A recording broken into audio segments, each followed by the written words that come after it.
মা টিংটিং, তুই ঘরে চুপটি করে বসে থাক। আমি বাইরে থেকে দানা সংগ্রহ করে নিয়ে আসি, কেমন? আর আমি না আসা পর্যন্ত একদম কিন্তু ঘর থেকে বের হবি না, বুঝলি? না মা, না। আজ তুমি খাওয়ার জন্য দানা নিয়ে এসো না। রোজ রোজ শস্য দানা খেতে আমার একদম ভালো লাগে না। তুমি বরং আমার জন্য কিছু ফল নিয়ে এসো। আমি খাবো মা ফল। তুমি ফল নিয়ে আসবে না আমার জন্যে? আমার মেয়ে আমার কাছে ফল খেতে চেয়েছে, আর আমি ফল নিয়ে আসবো না? তা কি করে হয় রে মা? আজ আমি তোর জন্য আর শস্য দানা নিয়ে আসবো না। আমি তোর জন্য কোনো না কোনো ফল নিয়ে আসবো। যাই তবে, আমি বনের মধ্যে ফলের খোঁজে যাই। এ কথা বলে টুনি বাসা থেকে বেরিয়ে বনের মধ্যে ফলের গাছ খুঁজতে থাকে, কিন্তু কোথাও কোনো ফলের গাছ খুঁজে পায় না। হায় রে, মেয়েটা আমার আজ কত আশা করে ফল খেতে চাইলো, কিন্তু আমি তো কোনো ফলের গাছই খুঁজে পাচ্ছি না। না, যাই, এভাবে এক জায়গা থেকে আরেক জায়গায় না উড়ে পুরনো বনের দিকে যাই, দেখি ওই বনে ফল পাই কিনা। এই বলে টুনি আবারও উঠতে শুরু করে দেয়, আর উঠতে উঠতে পুরনো বনের দিকে যায়। সেই বনে গিয়ে টুনি অবাক হয়ে বলে, বাবা, এই বনে এত সারি সারি লিচু গাছ! কত পাকা পাকা লিচু গাছে ঝুলে আছে, আবার কিছু লিচু মাটিতেও পড়ে আছে। যাই, গাছের লিচুগুলো অযথা না ছিঁড়ে মাটিতে পড়ে থাকা লিচুগুলো আমি কুড়িয়ে নেই। আমাদের জীবনে কোনো কিছুই অপচয় করা একদম ভালো নয়, সেটা তো আমি জানি। এ কথা বলে টুনি লিচু কুড়ানোর উদ্দেশ্যে যেই না মাটিতে নেমে আসে, অমনি একটা শিকারীর পেতে রাখা জালের ফাঁদে টুনি আটকা পড়ে যায়। বাঁচাও, কে কোথায় আছো? আমি যে জালের ফাঁদে আটকা পড়ে গেছি। কে কোথায় আছো? আমাকে বাঁচাও। আমি কিছুতেই যে এই জাল ছিঁড়ে বের হতে পারছি না। কেউ কি আছো? আরে আরে, কে যেন চিৎকার করছে। চিৎকার শুনে তো মনে হচ্ছে কেউ বিপদে পড়েছে। যাই যাই, তাড়াতাড়ি গিয়ে দেখি তো কার কি হলো। একি, টুনি, তুমি তুমি এই জালে আটকা পড়লে কিভাবে? আর জালের সুতোর কারণে তো তোমার ডানাও কেটে গেছে। ইঁদুর, আমাকে বাঁচাও ইঁদুর। আমি এখানে পড়ে থাকা লিচু নিতে এসেছিলাম, কিন্তু শিকারীর পেটে রাখা জাল না দেখতে পেয়ে এই জালে আমি আটকা পড়ে গেছি। শিকারী যে আমাকে ধরলে মেরে ফেলবে। বাসায় যে আমার ছোট্ট একটা ছানা আছে ইঁদুর, তুমি আমাকে বাঁচাও। আহা টুনি, তুমি কোনো চিন্তা করো না। আমার ধারালো দাঁত দিয়ে এখনই জাল কেটে দিচ্ছি, তুমি মুক্তি পাবে। একটু ধৈর্য ধরো। এ কথা বলে ইঁদুর টুনির শরীরে জড়িয়ে থাকা জালের কাছে এগিয়ে আসে, আর তার ধারালো দাঁত দিয়ে কুটকুট শব্দ করে জাল কেটে দিতে থাকে। জাল কেটে দেওয়া শেষে টুনি মুক্তি পেয়ে যায়। ইঁদুর, তোমাকে অনেক ধন্যবাদ আমাকে এভাবে সাহায্য করার জন্য। তোমার এই ঋণটা তোলা রইলো, সুযোগ পেলে পরিশোধ করে দিব ইঁদুর। এবার তাহলে আমি চলি। এ কথা বলে টুনি যেই না উড়াল দিতে যাবে, তখনই একটু উঠতে না উঠতে সে মাটিতে ধপাস করে পড়ে যায় আর ব্যথায় কাতরাতে থাকে। উফ বাবা, জালে ডানা ঝাপটাতে গিয়ে আমার ডানা কেটে গিয়েছে। আমি তো এখন উঠতেই পারছি না। এবার তবে আমি কি করে বাড়ি ফিরবো? বাড়ি ছেড়ে আর তো দূর চলে এসেছি যে এখন হেঁটেও যেতে পারবো না। কি করব এখন আমি? টনি, তোমার কোনো ভয় নেই, তুমি নিশ্চয়ই বাড়ি ফিরতে পারবে। এখন চলো, আমার গাছের কোঠরে চলো। তোমার কেটে যাওয়া ডানায় মলম পট্টি দিয়ে দেই, তুমি কিছুক্ষণের মধ্যে সুস্থ হয়ে যাবে। টুনি আর কোনো উপায় না দেখে ইঁদুরের কথায় রাজি হয়ে যায়। এরপর ইঁদুরের পিঠে চেপে টুনি ইঁদুরের কোটরে চলে যায়।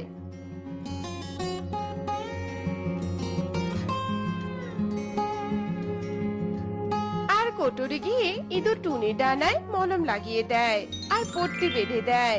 এর কিছুক্ষণ পর, দেখো ইঁদুর, দেখো, আমি এখন ডানা মেলতে পারছি। এবার বুঝি তোমার কাছ থেকে আমার বিদায় নেওয়ার সময় হয়ে গেছে। আমি এবার বাড়ি ফিরবো ইঁদুর। আবারও আমাকে সাহায্য করার জন্য তোমাকে অসংখ্য ধন্যবাদ। হ্যাঁ হ্যাঁ, বাড়ি তো তুমি ফিরবেই, কিন্তু যে কারণে বনে এসেছো সেটাই তো হলো না। লিচুই তো নিতে পারলে না, কিন্তু কোনো চিন্তা করো না, আমি আমার গাছের কোটরে অনেক লিচু মজুত করে রেখেছি, ওখান থেকে আমি তোমাকে লিচু দিচ্ছি। এই কথা বলে ইঁদুর টুনিকে তার মজুত করা লিচু থেকে কিছু লিচু দিয়ে দেয়, আর টুনি সেই লিচু নিয়ে খুশি মনে বাড়ি ফিরে আসে।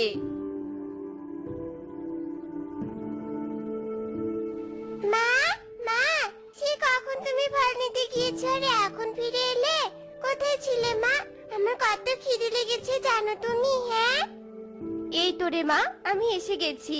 দেখ, তোর জন্য কতগুলো লিচু নিয়ে এসেছি। আর তুই শুনবি রে মা, আজ আমি কত বড় বিপদের হাত থেকে রক্ষা পেয়ে ফিরে এলাম। শোন তবে। তুমি এসব কি বলছো মা? আর ওই ইঁদুরটা তো তাহলে বেশ ভালো, তোমাকে কত সাহায্য করেছে। ইঁদুরটা অনেক ভালো, তাই না মা? ঠিক বলেছিস রে মা, ইঁদুরটা অনেক ভালো। এমন ভালোরা পৃথিবীতে আছে বলেই তো পৃথিবীটা এখনো এত সুন্দর। নে নে মা, আর কথা না বলে লিচুগুলো খেয়ে নে তো। এই কথা শুনে টিং টিং লিচু খেতে থাকে। এরপর বেশ কিছুদিন কেটে যায়, আর সব বনে বর্ষা মৌসুম শেষে খরার মৌসুম শুরু হয়। এরপর পুরো বনে খাবারের সংকট দেখা দিতে থাকে।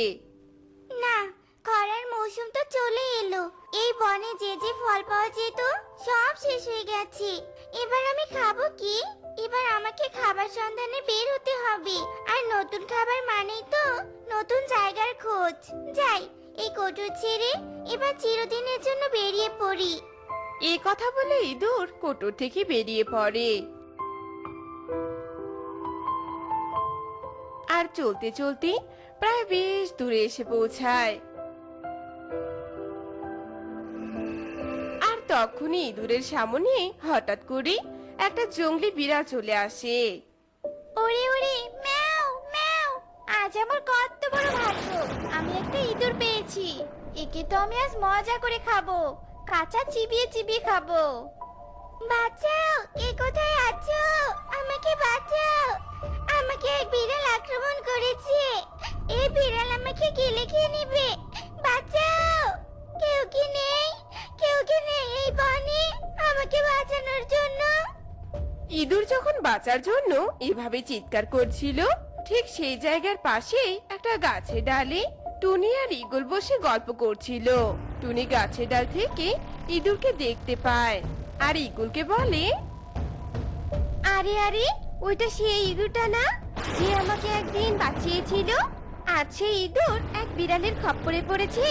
এই যে ইগল দাদা, দেখো দেখো, আমি এতদিন যে ইঁদুরের কথা সবাইকে বলে বেরিয়েছি না, ওই যে ওটা সে ভালো ইঁদুর।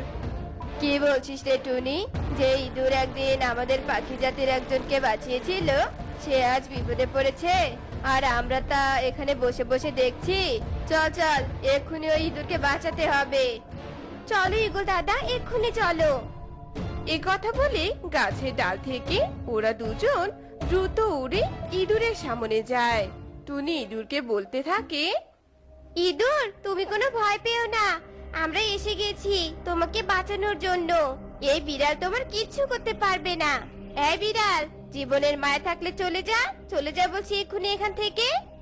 তোদের তো সাহস কম নয়, আমি এখানে আমার শিকার ধরেছি আর তোরা এসে বাধা দিচ্ছিস?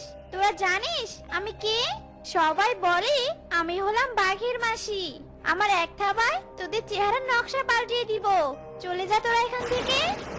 তোর তো সাহস কম না রে বিড়াল, এই ইগলের এলাকাতে এসে আমার পাখি জাতির ওপর হুমকি দিস? তোর মতো কত বিড়াল আমার ডানায় চাপা দিয়ে আমি মেরে ফেলেছি, এটা কি তুই জানিস? হ্যাঁ, তবে আয় দেখি কার শক্তি বেশি, বাঘের মাসি এই বিড়ালের নাকি সামান্য এই ঈগলের। এই কথা বলে আকাশ বাতাস কাঁপিয়ে বিড়াল আর ঈগলের ভয়ঙ্কর যুদ্ধ লেগে যায়। বিড়াল যদি তার ধারালো নখ দিয়ে ঈগলের শরীরে একটা থাবা দেয়, তাহলে ঈগল আবার তার ধারালো নখ দিয়ে বিড়ালের শরীরে দুটো থাবা দিয়ে দেয়। এক সময় ঈগল প্রচন্ড ক্ষিপ্ত হয়ে বিড়ালের চোখ দুটো তার ঠোঁট দিয়ে খুবলে তুলে নেয়। মিয়াও! আমার চোখ গেল রে, আমার চোখ গেল। এর ব্যথা আমি আর সহ্য করতে পারছি না। হা হা হা, এসেছিল আমাকে বাঘের মাসি বিড়াল শক্তি দেখাতে। দেখ, এবার তবে মরে পড়ে থাক। ইঁদুর, তোমার আর কোনো ভয় নেই ইঁদুর, তুমি পুরোপুরি বিপদমুক্ত হয়ে গেছো। সত্যি বাপু, তোমরা আমাকে বাঁচালে। ঠিক সময় যদি না আসতে তবে এতক্ষণে আমি বিড়ালের খাবার হয়ে যেতাম। ধন্যবাদ টুনি আর তোমার বন্ধু ঈগলকে। তুমি আমাকে বাঁচিয়েছো, আর আমি তোমাকে সাহায্য করব না তা কি করে হয় বলো তো ইঁদুর? আমাদের সকলেরই একে অপরের বিপদে এগিয়ে আসা উচিত, তাই না? তুমি ঠিকই বলেছো টুনি। ঠিক আছে, তোমরা এবার চলে যাও। আমার বিপদ কেটে গেছে, এবার আমিও আমার কাজে যাই।